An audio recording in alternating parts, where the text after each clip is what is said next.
Hello everyone, welcome back to my channel Riddhi official zone. Knowledge language and curriculum का ये 2021 का paper है। इससे पहले मैंने 2016 से लेके 2020 तक का भी सॉल्यूशन अपलोड किया हुआ है। लिंक आप लोगों को डिस्क्रिप्शन में मिल जाएगा, तो मेक श्योर लिंक आप लोग देखेंगे, और जो कि डिस्क्रिप्शन या कमेंट बॉक्स में मैंने ऑलरेडी पिन कर रखा है। होपफुली आप लोगों के 2016 से लेके 20 तक के जितने भी प्रीवियस ईयर के क्वेश्चन थे, वेरी शॉर्ट स्पेशली, उसके आंसर मैंने ऑलरेडी अपलोड किए हुए हैं। दैट्स वाई मैंने इस वीडियो में इंक्लूड नहीं किया है। तो चलिए वीडियो को आगे बढ़ा लेते हैं। वीडियो पे नए हैं तो चैनल को सब्सक्राइब करना है, और वीडियो पसंद आए तो लाइक भी करके और कमेंट करके बताना है कि आपके लिए वीडियो कितनी हद तक बेनिफिशियल है। तो सबसे पहले नॉलेज लैंग्वेज एंड करिकुलम में आपका पहला आया था कि व्हाट इज़ एक्सोलॉजी, जिसे हम कहते हैं कि मूल्य मीमांसा क्या था। डेफिनेशन या फिर जो भी यहाँ पे करेक्टरिस्टिक्स या जो भी पूछा है, यहाँ पे मैंने अपने वर्ड्स में जो मुझे ठीक लगा वो मैंने लिखा है। आप अपने अकॉर्डिंग भी चेंजेस कर सकते हैं। तो मूल्य मीमांसा क्या होता है? मूल्य मीमांसा एक दर्शन की एक शाखा होती है जो कि आपके वैल्यू, यानी कि आप सिंपल सी बात यहाँ पे कह सकते हैं कि एक्सोलॉजी जो होता है वो आपके किसके फिलॉसफी स्टडी होता है, वैल्यू के, राइट। मैं इंग्लिश मीडियम वालों को भी दिखा दूंगी यहाँ पे किस तरीके से आपको कौन सी लैंग्वेज लिखनी है।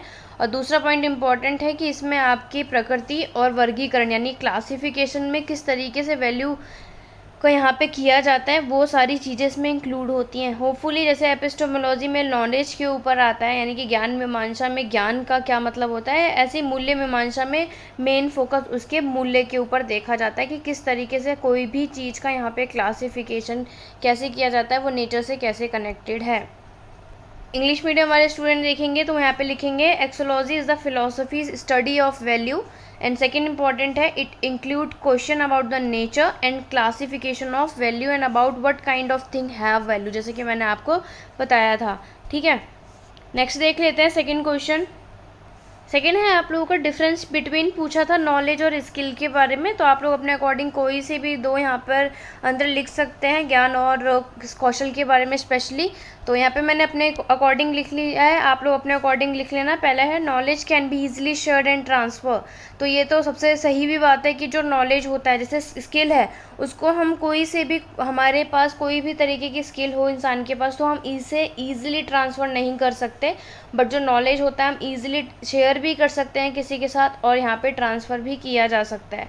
ठीक है, नॉलेज जो होता है वो प्रॉपर्ली जस्टिफाइड होना चाहिए और ट्रू या बिलीफ होना चाहिए। ट्रू बिलीफ का मतलब यहाँ पे सिंपल सी बात है कि जो हमारे पास ज्ञान है, ऐसा नहीं है कि वो नॉलेज कोई से भी तरीके का ज्ञान हम लोगों ने ले लिया, नहीं। जो ज्ञान किसी को भी मिलता है या फिर वो लेता है, तो ऑब्वियस सी बात है वो ट्रू होनी चाहिए, बिलीव होनी चाहिए और जस्टिफाइड होनी चाहिए।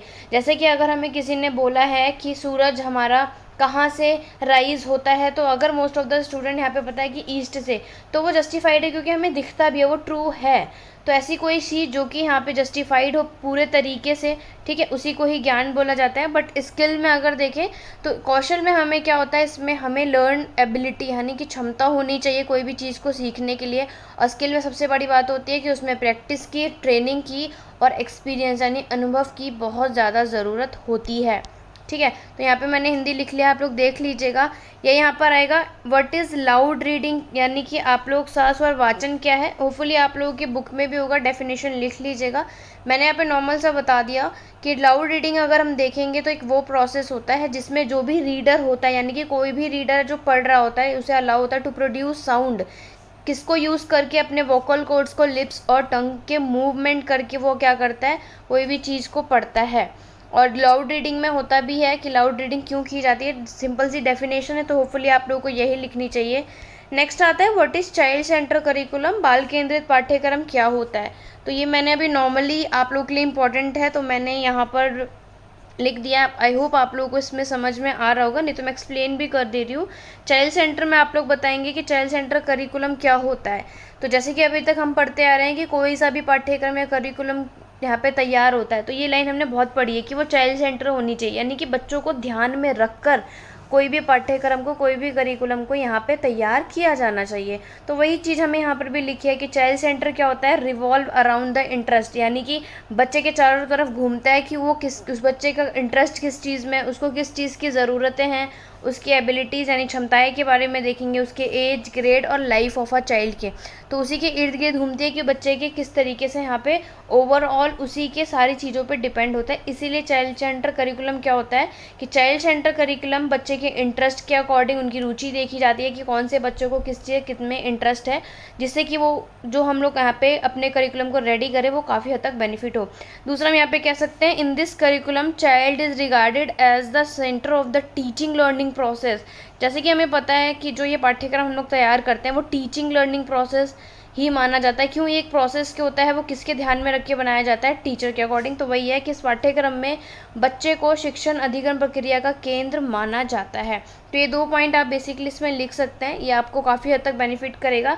नेक्स्ट है यहाँ पे right any 2 importance of text book, यानी कि आप लोगों के पाठ्य पुस्तक की कोई भी 2 विशेष महत्वपूर्ण चीज़ें पूछी हैं तो आप अपने अकॉर्डिंग कुछ भी लिख सकते हैं जो होपफुली आपको आ जाए। मैंने यहाँ पे जो पॉइंट लिखे हैं आप अपने अकॉर्डिंग कुछ भी लिख सकते हैं, ऐसा कुछ नहीं है। आपको ये पॉइंट लिखना है आप वो भी लिख लीजिए, मैंने ईजी वाले पॉइंट लिखे हैं।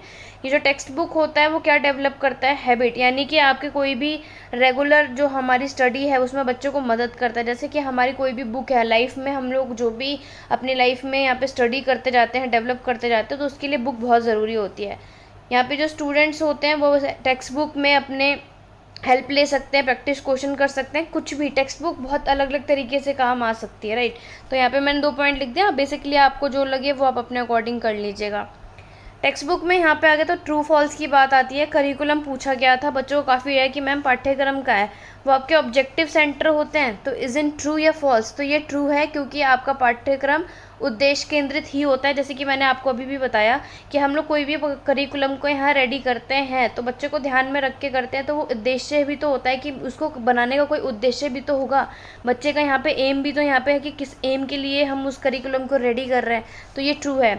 स्कीमा इज ऑलवेज ऑब्जेक्टिव, तो ये फॉल्स आएगा, वो आपका हमेशा ऑब्जेक्टिव नहीं रहता है, ठीक है। एनसीएफ का मतलब नेशनल करिकुलम फ्रेमवर्क, होपफुली ये तो सबको पता ही होगा, तो इसका आंसर यहाँ पे ट्रू आएगा, right. The nature of knowledge is abstract, ये भी ट्रू है क्योंकि ज्ञान की प्रकृति जो है वो अमूर्त होती है। जैसे कि मैंने आपको बताया कि उसे हम जो उसकी नेचर है, मतलब ज्ञान को हम ये कह सकते हैं कि सीखते ही रहते हैं, ठीक है। नेक्स्ट आएगा there is difference between curriculum and content, तो ये फॉल्स है। क्यों? क्योंकि आपका जो पाठ्यक्रम और पाठ्य वस्तु में कोई अंतर नहीं होता, ये गलत है, बल्कि बहुत दोनों में अलग अलग है। आपका पाठ्यक्रम यानी कि करिकुलम एक तरीके से देखेंगे तो हम लोग पूरा यहाँ पे होल ओवर हम लोग तैयार करते हैं कि बच्चों को क्या क्या पढ़ाना है, किस तरीके से, कौन सा कोई से भी आप लोगों की स्टडी चल रही है उसमें तैयार किया जाता है। बट कंटेंट क्या होता है, कोई भी एक सिंगल सब्जेक्ट में हम लोग वहाँ पे कोई से भी पाठ्य वस्तु को तैयार करते हैं, इसलिए इसमें कोई भी डिफरेंस नहीं है, ये बात इसमें गलत है। होपफुली आप लोगों को ये 10 क्वेश्चन काफ़ी हद तक बेनिफिट लगे होंगे। तो आज की वीडियो पसंद आई है, प्लीज़ कमेंट करके आप लोग व्यू बताइएगा ज़रूर कि मेरी ये वीडियो आपके लिए कितनी हद तक बेनिफिट है एंड वक्त पे, और ज़्यादा से ज़्यादा से ग्रुप में शेयर कीजिए। और नेक्स्ट वीडियो किस पे चाहिए वो भी कमेंट करके ज़रूर बताइएगा। आज की वीडियो बस इतनी है। टेलीग्राम पे इसका मैं PDF अपलोड कर दूंगी टाइम मिलते ही, होपफुली टाइम पे।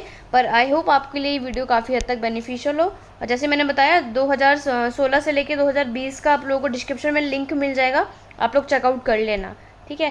Thank you for watching.